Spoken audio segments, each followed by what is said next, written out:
Kurva yang melengkung habis ini artinya suatu saat wabah ini akan berhenti. Nah, garis ini mewakili kapasitas rumah sakit dan tenaga kesehatan. Jadi semua yang di bawah garis ini kemungkinan besar akan dirawat, tapi yang di atas garis ini kemungkinan besar kesulitan dan bahkan meninggal dunia. Nah, tugas kita adalah membuat kurvanya tuh nggak terlalu melonjak tinggi, sehingga semua orang yang sakit bisa masuk ke dalam rumah sakit dan ditangani oleh petugas kesehatan. Jadi gimana caranya membuat kurva ini menjadi landai? Orang itu sakit nularin orang lain.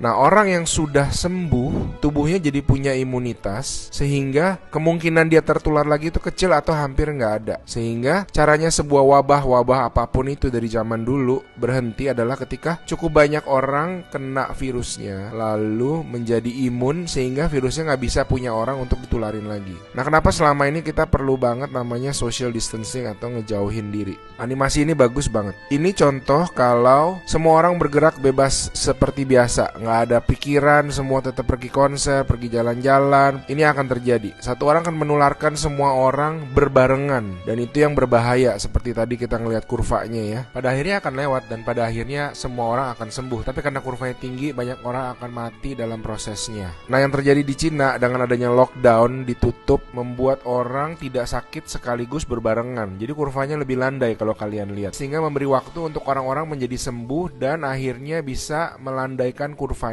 Nah, sekarang kita lihat kalau kita lakukan namanya social distancing, yaitu kalau nggak harus banget nggak usah pergi keluar, kalau nggak penting-penting banget nggak usah ketemu temen, nggak usah ada social function, semuanya ditunda dulu. Kita lihat apa yang terjadi.